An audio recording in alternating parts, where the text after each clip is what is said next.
Welcome back to Coaching Through the Bible. This week, the portion of Vayishlach, Jacob on confidence. I imagine that every single one of us at some point in our lives has had a crisis of confidence. And I think when we look at the world around us, very much of what we see about a lot of people, among so many other emotions and feelings, is a sense of a real lack of confidence, a real crisis of confidence for people. For a whole host of reasons, societal, cultural, emotional, spiritual, mental, among all those different factors, breeds a crisis of confidence for a lot of people. We're comparing ourselves to other people, we're looking at what they have and what we don't. We harp in and zoom in on our weaknesses instead of focusing in on our strengths. There's a whole host of reasons of why we would suffer crises of confidence. And it is the case that Jacob, Yaakov, the third of the patriarchs, also suffers a crisis of confidence at the beginning of this week's portion, this week's reading. It's not usually looked at that way, but it can help us really understand how to, again, gain confidence, think about confidence, and be more confident in ourselves. And so in looking back at that story at the beginning, where Jacob has this moment in a wrestling match with some anonymous person, again, another anonymous person in the Bible, an anonymous person, it's an interesting story in every right, and every explanation is worth exploring even further. And to my mind, this year specifically, I thought that perhaps in that moment, Jacob is suffering from a crisis of confidence. When you look at the beginning of the text, a few verses earlier, there's this idea that we've grown up with, that the meeting with Esau, with his brother, is inevitable. The truth is it's not. Having looked at the first verse from the section, Jacob sends out his messengers. Right before that, there is no specific awareness that any sort of a meeting between Jacob and his brother is to take place, nor that it must. Jacob is on his way back to the land of Israel. Esau has already settled in the land of Seir. And so they don't necessarily have to cross paths, but it appears to some degree that Jacob is inviting it, let alone wanting, to have this moment. Perhaps he's coming into this space feeling fairly confident. He has his children, he has his wives, he has wealth, he has a lot around him. He's coming home, his purpose, his message, his mission to be filled. There's a lot of reasons for him to be confident. And so perhaps it's in that moment that he invites this meeting with his brother. It turns out his brother is coming for him also. And so it's in that space, where the commentaries have a variety of understandings about the nature of that meeting, Jacob's feelings for that meeting, how he's thinking about what's going on there. And most famously in there is the commentary of Rashi, who makes the fairly famous idea that Jacob prepares in three ways. He prepares a gift, he prepares by praying, and he prepares for fighting. And he does all those different things to be ready for what's about to happen. And he does all those things. And yet when the actual event comes, it's fairly anticlimactic in nature ultimately, when Jacob and Esau meet. He actually does none of those things. And it all hinges on what happens in the middle of the night. And so another one of the commentaries happens to be Rashi's grandson, Rabbi Shmuel ben Meir, known as Rashbam, has a completely different understanding of what's going on here. Jacob sends his messengers to his brother. His brother's on his way. The messengers return, and they tell Jacob, yes, your brother is on his way to see you too, but it's not out of hatred. It's not out of angst. It's not out of anger. Rather, he is excited to see you. He's looking forward to being with you. He is happy that you're coming back. And Jacob doesn't believe it. He doesn't trust. He's not confident in that truth. And at that moment, his confidence breaks. And so to my understanding of it is that the rest of this story, until he actually meets his brother, is Jacob's crisis of confidence. And as we all know from ourselves, that when we have a crisis of confidence, so many other things come into play. Anxiety, stress, pressure, fear, a whole host of emotions that build and build and build on each other and build off of each other to a point where we can't even move. And a lot of the time that happens when there's no one else around.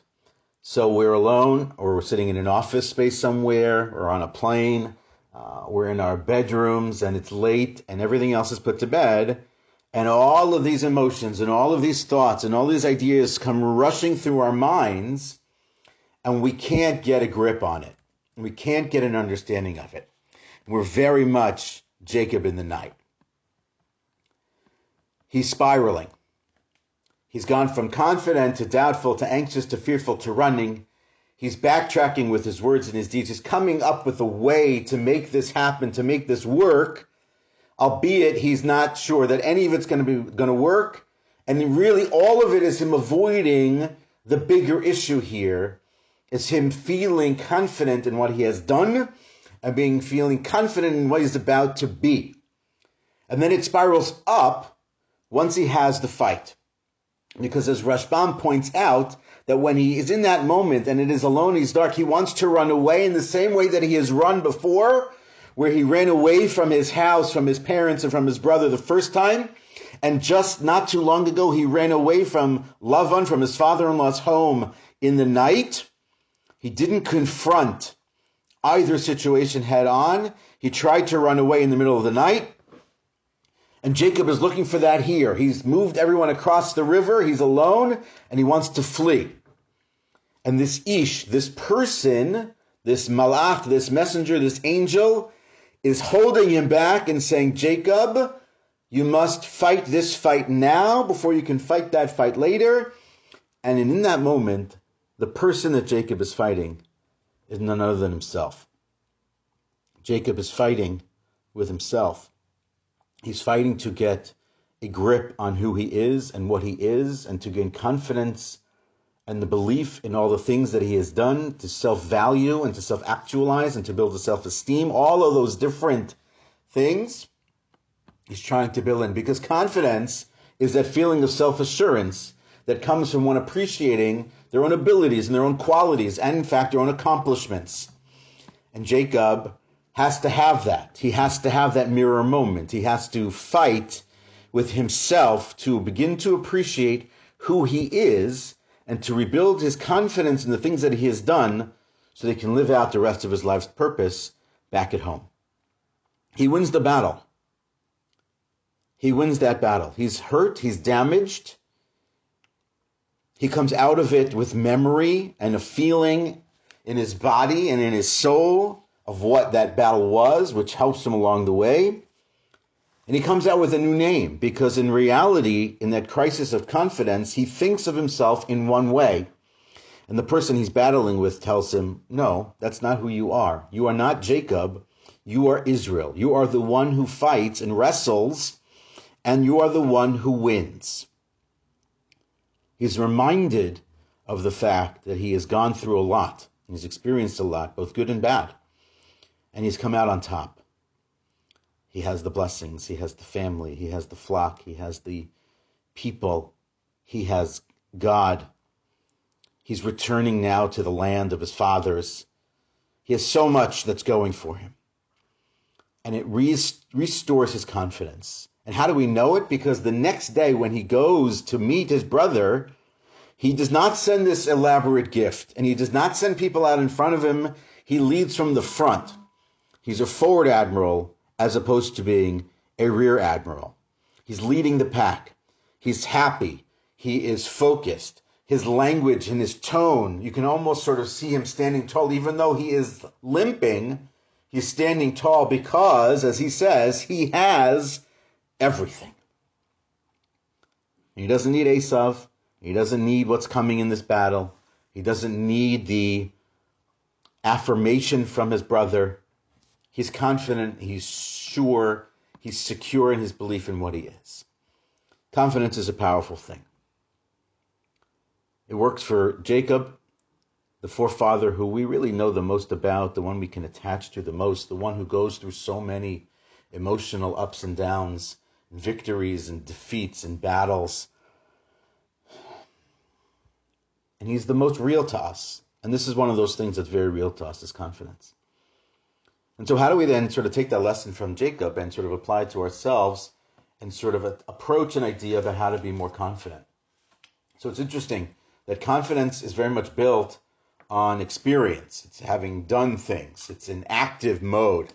Dale Carnegie, very famous personal development coach, however you want to call him, said the following thing: inaction breeds doubt and fear. Action breeds confidence and courage. If you want to conquer fear, do not sit at home and think about it. Go out and get busy. One of the things that we can really do when we're struggling with our confidence is to go do something. In actuality, a lot of the psychologists write, and a lot of the research is, that in going to do something, not just for ourselves, part of it is doing something for someone else. Helping someone else achieve, helping someone else succeed actually sort of rolls back and spins back on us and allows us to regain our confidence. Another one of the called tricks or approaches to building one's confidence is to remind ourselves of our strengths and then to repeat what helped us get strong in the first place. A lot of athletes who are struggling with their confidence go back to something or some place that they know and that they recognize that gives them a very positive vibe and feeling. So if it was a basketball player and he really grew up dribbling the basketball really well, he'll go back and run those drills. It's a baseball player or a runner or whatever it is, they'll go back to some sort of activity that gets them in the right frame of mind, that gets them with a small victory, which is another one, another key to building confidence, so they can get back in the right direction and have their confidence sort of begin to grow. These are initially a couple of ways. We can do this with our children as well. We can talk to them about failing, and that failing is simply a part of success, and that failing is a tool for building our confidence. When we fail and we review and we analyze and we fail again differently the second time and the third time and we review, we get stronger, we get better, we improve, and our confidence grows. And this one actually I thought was quite interesting. Another one that we can share with our children, for ourselves and our teams, is not only to remind ourselves about behaviors in the past and prior victories, or to self-talk about who we are and the strengths that we have and the things that we can actually do and we've experienced. We can also visualize. It's a really key one that a lot of really successful people talk about, is visualization exercises. Really think through their successes in the past. Really think through the different steps and stages that got that person to succeed, got that person to victory. And that emotional thought process, that real deep thinking for ourselves, can lead us and influence our actions. So these are the different ways that a person is really able to build confidence, really build up a person. Confidence is fundamental to our abilities to succeed. We have to be kind to ourselves and realize that we will have these dips and we'll have these moments, but that we have support. And there's a last one that's really important: the support system that surrounds us, a positive support system that can remind us of our victories, of our strengths, can keep us away from our weaknesses and our defeats. Someone who can build us up, who can speak kindly to us, besides ourselves, someone else who can speak to that. Certainly children need that. Certainly people who perhaps suffer alone need that support and that team. And with all of those different things in place, it's very much that what happens with Jacob happens to us all the time.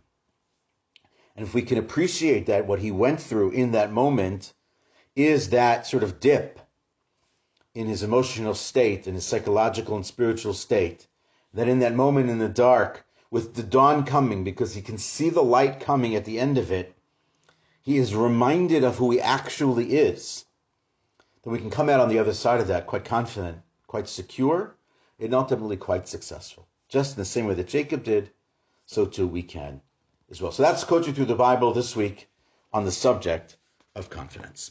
Have a great weekend. And Shabbat Shalom.